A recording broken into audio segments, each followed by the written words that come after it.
You're listening to the Phillies Nation podcast with Ty Daubert and Jonny Heller on PhilliesNation.com. Week in baseball in general. So we have a lot to get into, and the Phillies made their first, big signing of the offseason. So we have a lot to talk about.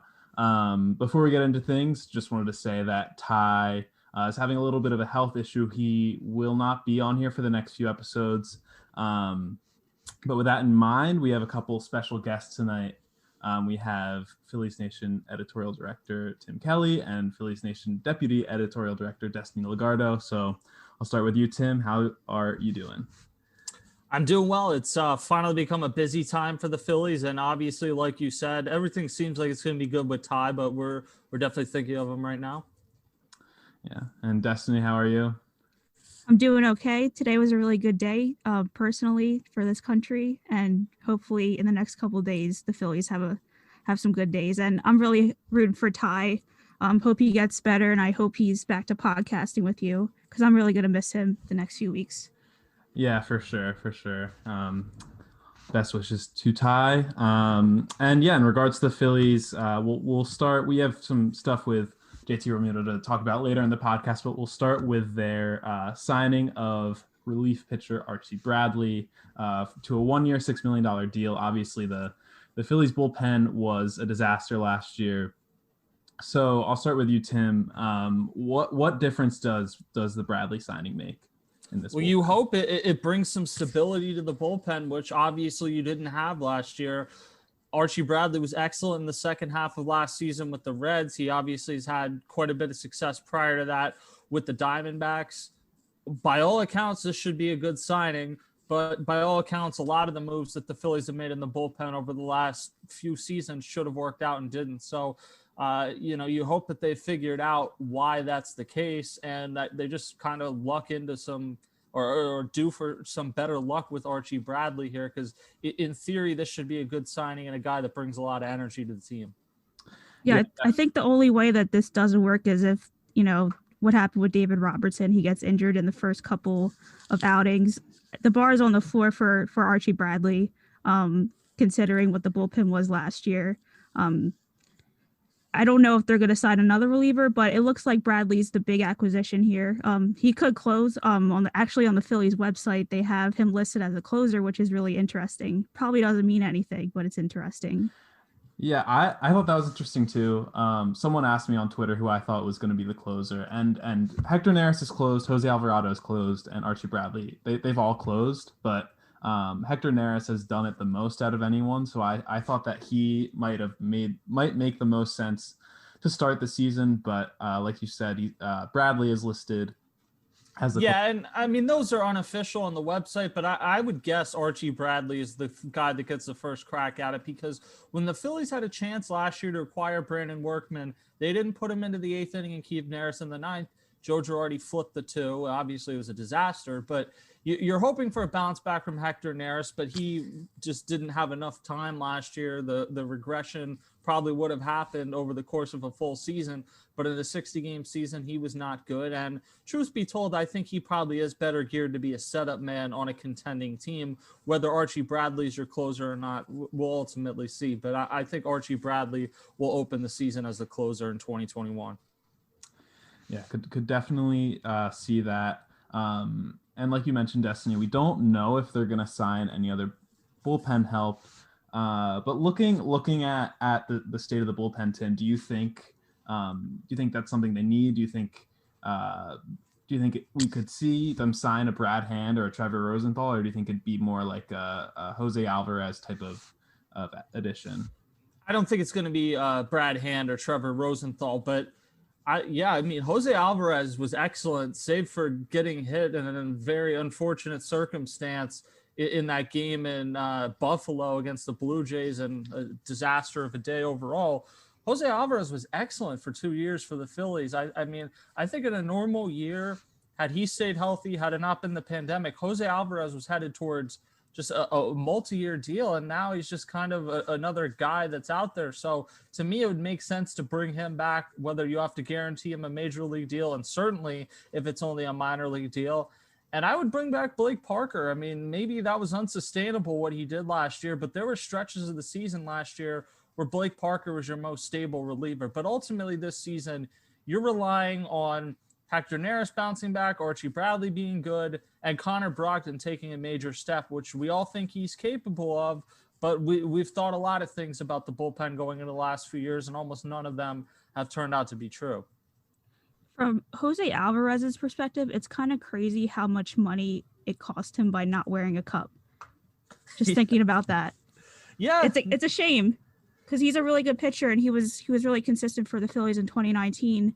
And especially if they could get him on a minor league deal, which I think he's going to sign a major league deal this offseason, it should be a no-brainer to bring him back. Yeah, they might be a little left-handed. They might be a little heavy on that side, but if it's a cheap deal, like they should at least, really consider it. I remember a point in the season last year, and obviously it wasn't long because Jose Alvarez missed half the season and it was only 60 games. But I remember a point in our Phillies Nation group chat where I said, would you guarantee 3 years to Jose Alvarez this offseason? That's how, I mean, he got off to a bit of a slow start in 2019, kind of got put in some bad situations early on in the season, but Gabe Kapler stayed consistent to him. He was excellent in 2019, and then in 2020 when he pitched, he was very good. So he's someone that I think, they should absolutely be looking to bring him back. Yeah, some would say the bullpen version of Brad Miller, bring him back. Won't cost you that much, but we'll move on to JT Realmuto. So obviously this whole offseason it's been, will the Phillies re-sign JT Realmuto? Who else could be going after him? And everything has really gone in the Phillies' favor. The New York Mets look to be a potential suitor. They signed James McCann. The Toronto Blue Jays look to be a suitor. They just signed George Springer yesterday. And now we're getting reports that the Phillies have first we got a report from Jason Stark. They made a 9-figure offer to Realmuto, and John Heyman yesterday this morning reported that they offered him $110 million. So, Tim, do you think that JT Realmuto is going to be a Philly again? I do, and I didn't at the beginning of the offseason, although I thought they were number 2, but I thought the Mets would ultimately sign him. They pretty quickly went in another direction. And respectfully to JT Realmuto and Jeff Berry, who represents a lot of different players, I think they really just overplayed their hand and didn't grasp that they were idealistic as they were in arbitration last year and essentially believing catchers deserve more and they're not getting their fair due and JT Realmuto is going to reset the market. And I think if they had opened this type of negotiation seeking 140, 145 million, there might have been a discussion to be had. But Todd Zalecki's been among those to report that they opened it at one point looking for over $200 million. JT Realmuto is a catcher that's going to be 30 years old before the season starts. That was never going to happen. And I think if that truly was the asking price at the beginning of the offseason, a lot of teams probably just looked at that and said, there's not even a way to meet in the middle here. They're too far out. It's going to take forever. And the Phillies might end up lucking into that. And in some senses, I think Matt Klentak and Andy McPhail anticipated that that's kind of what would happen. In another sense, it would have only taken one team to come over the top, the Mets, whoever, and given them 160, 170 million.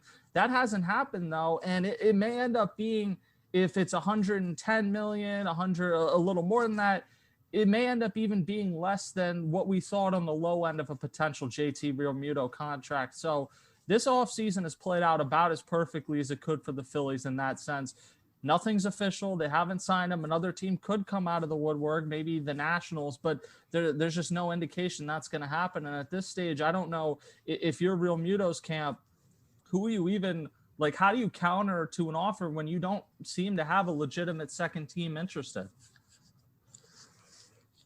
Yeah, it's kind of crazy how this all went down. I know Sandy Alderson said that back when they were looking for a catcher, JT Realmuto flat out said that he wasn't ready to make a decision. He wanted to wait this out and get the biggest deal he can, but the Mets, one of the teams that needed a catcher, they just kind of wanted to move on. So maybe from the get-go, the Phillies were the only team that would really be willing to wait and pay him the long-term deal that he needed. I really don't think any other team is going to emerge in these next few days. There's not going to be a mystery team. I really don't see any team that's willing to pay a high AAV for Realmuto for 1 year. So I assume now the two sides are they could be finalizing something, maybe something could break after, this podcast gets recorded, and that would be very convenient for us. But yeah, I really think this is in the home stretch and something's going to get done really soon. Yeah, and I agree. Everything kind of seems to be pointing that way. I mentioned the Springer signing with the Blue Jays. It was I think probably bigger than I expected. It was a 6-year, $150 million deal. It seems like it was the Blue Jays and the Mets bidding on Springer. So that's obviously a different situation than Realmuto. But do you either of you think that this like him getting more than it looked like he might get, do you think that has any impact on the Realmuto situation, or do you think just because it seems like the Phillies are the only suitor, he might, not? Yeah, I think the impact it has is that you took out the Blue Jays, who, if any team was going to become a serious threat that was still on the board, I think they were it. So you took them out of this, and you didn't allow the Mets to get a player. I mean, the 5th and 6th years of that Springer deal are probably going to be bad, but in the short term, he's still an elite outfielder, and the Mets didn't get him. And now they can't trade Brandon Nimmo for a pitcher or whatever. There's a giant chain effect that this has. The one thing I've wondered is you saw DJ LeMahieu end up with 6 years, which people did not expect. And you saw George Springer end up with 6 years. We know a few years ago, the Phillies spaced out Bryce Harper's deal. Rather than have it be a 10 or 11-year deal, they spaced it out over 13 to help them stay under the luxury tax. And I think in the end, that's going to come back to burn them at some point. But in the short term, I guess it made sense. I think it would be an even bigger mistake to do that with JT Realmuto, to give him 6 years as opposed to 5, because he's a catcher that is going to be 30 this season. And as much as he's elite right now, there is just no history saying he's still going to be elite in age 34, age 35. So to be tacking on extra years to that deal unnecessarily would not make sense. To me, 5 years was always the cutoff point for JT Realmuto or any catcher. And the Phillies are in a position now where, if anything, 5 years is the max you're getting. To go to 6 years would be a major mistake for me. I don't think it'll happen, but it is something I've thought about. I don't think JT getting 6 years isn't nearly as bad as Bryce Harper getting 6 years. And the only reason I say that is because in year 6 of a possible JT Realmuto contract, I do believe this team could find themselves in a rebuild, and they could have, they could need to shed salary, and they would just have that bloated contract on there. And if they're not trying to win, it doesn't really matter to their chances of winning. But it's kind of interesting now, because if JT Realmuto gets 6 years, it's only because the Phillies want to stretch that out and keep that AAV down, which I would say it's surprising, but it's not, because they did that with Bryce Harper. Yeah, I mean, just kind of a little bit of a counterpoint here. I get, obviously, you don't want to pay a catcher in his, you probably don't even want to give him more than 4 years. He's already 30, but you're going to have to. We can have a discussion about whether or not the Phillies should be spending more money. But to separate from that, let's say they have a budget. Like Destiny said, 6 years from now, we don't know what this team looks like. Right now, we know that they have some pieces, and that if they add the right pieces, it could be a winning team. So let's say giving Realmuto that 6th year allows you to sign another reliever or sign a starting pitcher. That not a star or anything, but that could help this team. Does that change your thought process at all? Or do you? No, because at some point here, either you're going to waste the primes of JT Realmuto and Bryce Harper and Zach Wheeler and Aaron Nola and Rhys Hoskins, or you're going to start developing from within, and you're going to have cheap players. You can no longer continue to have 10, 15, $20 million players at every position because your farm system has failed so badly. I mean, and this is the reality with bringing back JT Realmuto. You're setting yourself up to be a team that needs to win these next 2 years. And I'm not saying don't bring back JT Realmuto, but I am saying when I look at this objectively, with JT Realmuto back in the fold and maybe even someone else back in the fold, I still think the Phillies are not even one of the top 2 teams in the division, and that is a reality. Do you, Destiny, I'll start with you. Do you think that, kind of Realmuto falling into their lap, does that impact the rest of their offseason in the sense that maybe John Middleton now is like, all right, we got him, we might as well, here, Dombrowski, here's a little more money you can spend. Do you think they'll go more kind of all in, or do you think it's still they'll sign Realmuto and that'll kind of be it? Yeah, but I think that more has to do with Dombrowski coming in, and possibly to get Dombrowski to come, John Middleton had to promise him that I'll give you the resources to win. Maybe they take a step back. They don't get that payroll around $200 million this year, but they do have to spend money. They spent money for Dombrowski, so I really don't see them doing nothing after JT Realmuto. They seem really intent on signing a new shortstop. They really want to get a back end starter. They need more bullpen arms. So, after JT, that's not where the activity stops. It's gonna continue. Yeah, I would agree with what Destiny said. I know we're going to get into the specifics a little bit more, but I'm encouraged since Dave Dombrowski has taken over at the fact that they didn't just look at the back end of the rotation and say, theoretically, you have Spencer Howard and Vince Velasquez, and that's good enough. They're acknowledging the realities that Spencer Howard, you have no idea what you're getting out of Spencer Howard next year or at all. As much as people like him and I like him, and he seems like a nice guy, he pitched 24 innings this last year. And Vince Velasquez is just kind of a guy. I mean, you have no – well, all you know from Vince Velasquez is he's not going to pitch well against the Marlins. And beyond that, you're guessing. I mean, he'll put together some interesting starts, and that's great. But this is probably not someone that you can have as your number 4 starter if you're trying to win this division. Yeah. On that note, we'll talk a little bit about the Phillies' interest in a couple starters. There was a workout with Anibal Sanchez and Julio Teheran the other day. I think there were like 20 teams there. Phillies were one of them. Destiny, do you think signing one of those guys is enough? Like, is that enough to make the Phillies rotation legitimate? Like Tim talked about, Howard is definitely a question mark. Velasquez, maybe he can give you 140, 150 innings, but they won't be great. Is adding one of those guys really, how much of a difference does that make? Probably not much of a difference. The short answer, the Mets rotation is really, really good. I do think the Braves rotation is a little bit overrated, but it's, signing a guy like that, it's a matter of, there's a 162 game season coming up next year.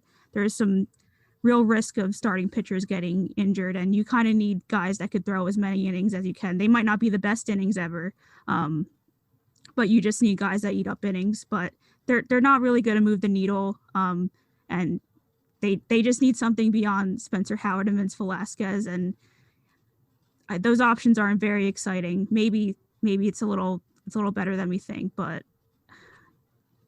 I do think they might sign one of them. I don't know. I think they'll sign someone, whether it's Tehran, whether it's Anibal Sanchez, whoever. But Destiny's right. You need someone just to eat innings. You need a Kyle Kendrick or whoever, like, to just sit at the back of the rotation and eat innings. Even if they have a 4.5 ERA, that is part of the deal. A lot of this is going to come down to this entire offseason.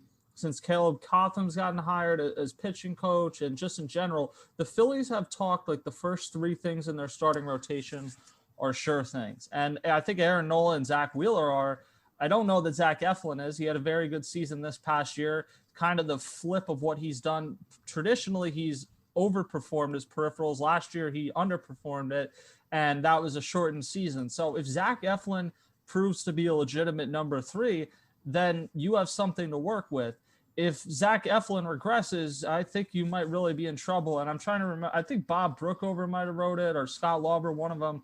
It was in the Philadelphia Inquirer the other day talking about Jake Arrieta was bad, but Jake Arrieta you knew was going to come out and pitch innings. And I think you need, not that you want someone to be bad, but you need someone, and it's not going to be Jake Arrieta, to kind of fill that role of veteran that even on a bad night is going to go out and pitch 5 or 6 innings. Listen, it Is there any technically chance they re-sign Jake it Arrieta? could be Jake Yeah. Arrieta. No. It could. I mean, legit, there has not been a whisper this offseason about Jake Arrieta. Nothing. Yeah. I mean, so no, I don't think it's going to be Jake Arrieta, but Jake Arrieta was someone I kind of felt bad in a sense because he was someone that still knew how to pitch, but his body had just deteriorated. And yeah, I mean, the Phillies need other guys like that because Vince Velasquez has not been that, and Spencer Howard has had injury problems in the last 2 years. So you need someone that can eat innings no matter what. Yeah, Tim, you wrote about Adam Wainwright, who I think is an interesting, because I think he was still very good last year. So yeah, he's. I am a old, little. I mean, J Happ just got $8 million today. Yeah. Like if that's what the market is, and the Phillies are operating on this budget, maybe Adam Wainwright gets almost $10 million. I don't know. And it's still like the most likely scenario is him and Yadier Molina end up back with the Cardinals, but he's the name to me that makes the most sense. And of course you run the risk that it's someone that's 39 years old falls off a cliff, but he hasn't done it so far. Yeah. The starting pitcher market has been weird. Like since Drew Smiley got $12 million, it's kind of been like, and then John Lester Okay. got that $5 million contract, but that $2 million is paid in 2023. The way the Nationals want to defer that money. It's just like, it's so over the place. Like I thought Archie Bradley would get more than $6 million. I thought he would get more than 1 year, but the Phillies somehow got him for that price. So you really can't predict like what these players are going to get in this market. yeah. And there are still a lot of players out there. I think is something to keep in mind. Which obviously we can talk about how it's not good for the sport. There are a lot of teams who haven't signed anyone, but it could end up being good for the Phillies if they can find a bargain, in the next month or so. So the Phillies, Destiny, you mentioned this earlier, they are probably going to sign a shortstop, or at least it looks like they are interested in signing a shortstop. Destiny, do you think that it will be Didi Gregorius? Ooh, I really don't know. And it's because I don't really know his market. The Angels were reportedly in on him. They have a shortstop now. The Reds were reportedly in, but they're looking like they're cutting payroll. So I don't know if they're getting a contract for Didi Gregorius, but I do think the two sides are a really good match. I know Citizens Bank Park is very good for his profile as a hitter.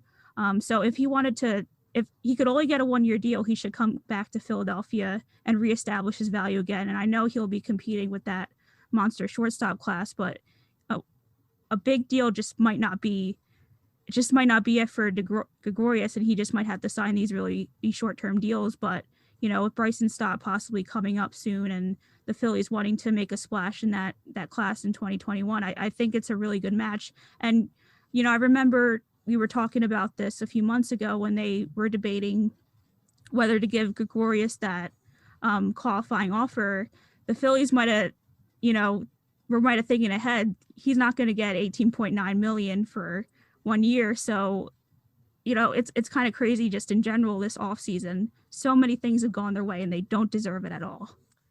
Yeah, I'm about with Destiny on it. I think if it comes down to 2 years of Didi Gregorius or 1 year of Marcus Semien, you might go to Semien, who would be a risk. But offensively, like he had 1 year where he's a superstar offensively and the rest is kind of pedestrian or even underwhelming. But prior to last year, he was an elite fielder, and you have someone at third base in Alec Boehm, who I think is a superstar offensively and is not meant to stick at third base long-term, but the Phillies are going to try that this year. And having someone who is a better fielder than Didi Gregorius. Didi Gregorius is solid. Marcus Semien is above average. And that's something to consider in this, is that Marcus Semien would maybe help you alleviate some of the pressure defensively that is on Alec Boehm at third base. But then you lose Didi Gregorius is bad. I mean, Didi Gregorius homered 10 times and drove in 40 runs in a 60-game season. He played every game. This is someone over the course of a full season that would have hit nearly 30 home runs. Really, it was a star last year. He's a fan favorite, even though he's never played in front of fans at Citizens Bank Park. So you have to weigh that In terms of the shortstop class next year, though, I don't know how much that matters if you re-sign JT Realmuto, because if you're signing JT Realmuto for $110 million this year, are you also in the market next offseason to sign Trevor Story or Francisco Lindor or whoever to a deal of $150 million or more? I kind of think not. Like, theoretically, could the Phillies afford to do it financially? Yes. Will they? I mean, I don't think that – I think it's wrong to paint the Phillies as a cheap organization. That hasn't been what they've done. Like, when people say the Phillies haven't spent, it's not true. They spent on Jake Arrieta. They spent on Carlos Santana, Bryce Harper, Zach Wheeler. Go down the list. They've spent. But it is clear that even though baseball doesn't have a salary cap, baseball basically has a salary cap right now where teams are not going to go over that luxury tax threshold. And I just don't know if you're signing JT Realmuto, if you're going to sign another major position player next offseason. So maybe if you sign Realmuto, you're more comfortable going to a second year for Didi. I don't know. Yeah, that's a good point.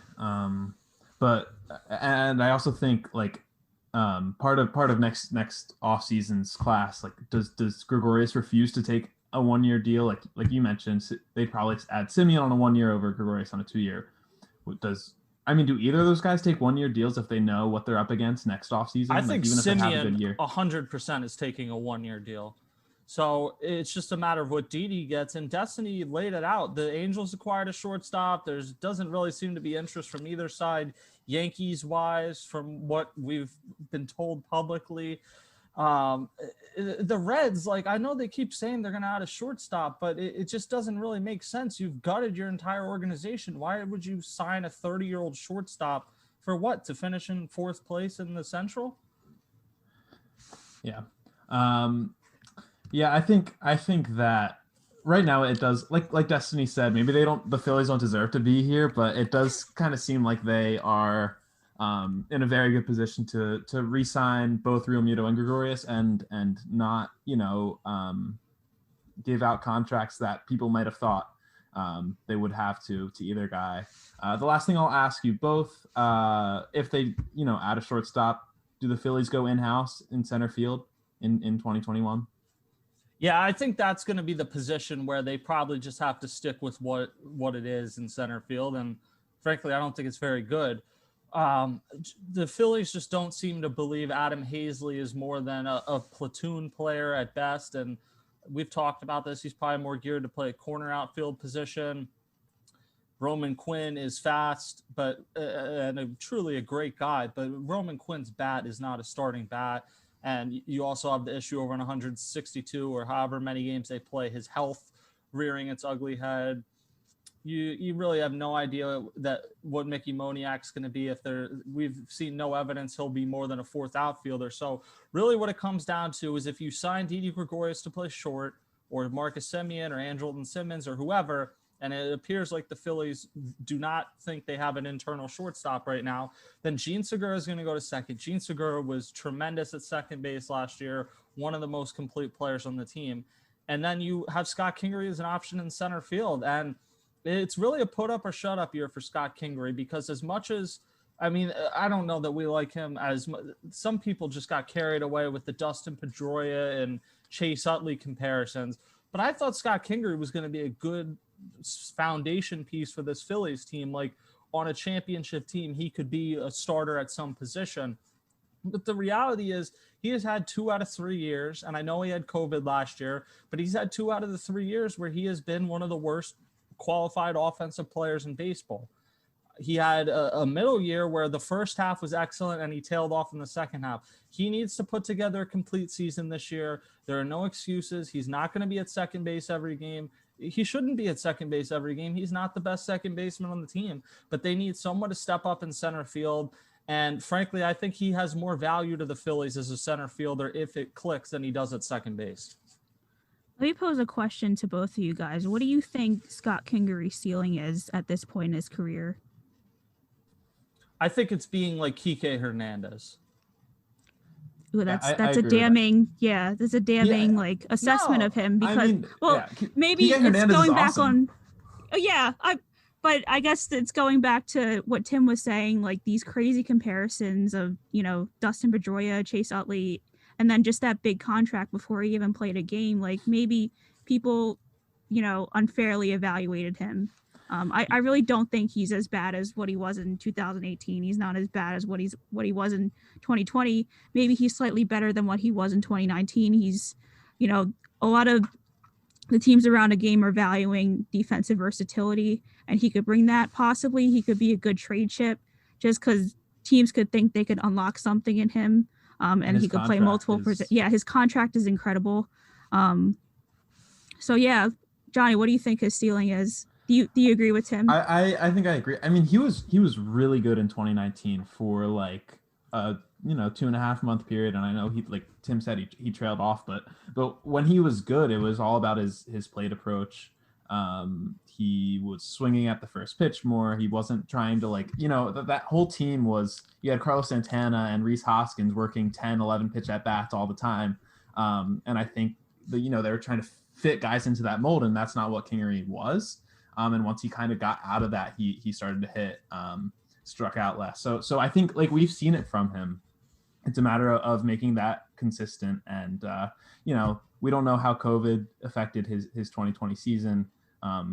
He only played 40 games. So we don't know how that would have changed over a full season. So yeah, I mean, I don't think, the jury's not out the jury's out on Scott. Yeah, I mean, I get the feeling COVID affected him quite a bit, but at a certain point, you've played 3 full seasons at the majors now. Like, until you prove you're not what you have been 2 out of the 3 seasons, then this is the assessment we're left with. I agree he's better than what he was in 2018 and 2020, but we have a sample of 3 seasons, and in 2 of them, he wasn't very good. And also, his defensive metrics at second base last year were a disaster. Yeah, he was great in the minors, and he was bad last year at second base. Destiny said, his defensive versatility is really important, and he in 2019, in 2018, he was good at shortstop. He was good in center field. Like he was metrically a good defensive player, multiple. Yeah, I think he is a center fielder. I think he's an outfielder, and that's fine. Second base is a way more replaceable position than center field. So if you can figure out a way to get Scott Kingery in center field, or even if next year when McCutchen is probably not here, Scott Kingery is playing left field, whatever the case is, I think he's still going to provide value, but it needs to happen this year. Yeah, we're going to wrap up on that note. Thanks to everyone for listening to this episode of the Phillies Nation podcast. Thanks again to Tim and Destiny for coming on. And hopefully over the next week, we get some more news to talk about on the next episode. You can listen to the Phillies Nation podcast with Ty Daubert and Jonny Heller every Wednesday, and always stay up to date with Philadelphia Phillies